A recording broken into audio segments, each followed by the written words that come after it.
Naučne studije su pokazale da redovno konzumiranje aronija bobice pruža potencijalne zdravstvene prednosti protiv raka, starenja i neuroloških oboljenja, upala, dijabetesa i bakterijskih infekcija.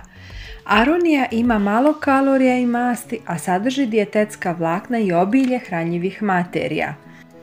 Aronija vas duže drži sitim i poboljšava vaše cjelokupno zdravlje, što povoljno utiče na mršavljenje te olakšava nesmetano varenje.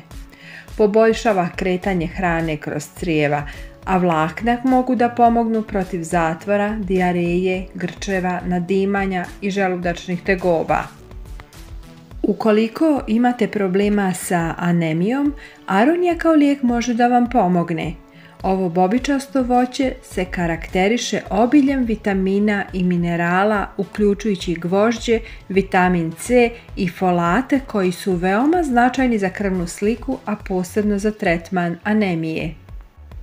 Obrane bobice možete jesti svježe sa grma, sirove ili prerađene na mnogo različitih načina. Također možete ih osušiti ili zamrznuti za kasniju upotrebu. Obrane bobice aronije operite i prosušite na suncu. Popakujte u flašice i odložite u zamrzivač.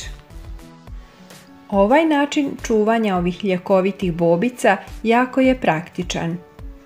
Dragi prijatelji, pretplatite se na kanal i pritisnite zvonce kako biste dobili obavijest o svakom novom videu. Potpuno je besplatno. Pozdravljam vas!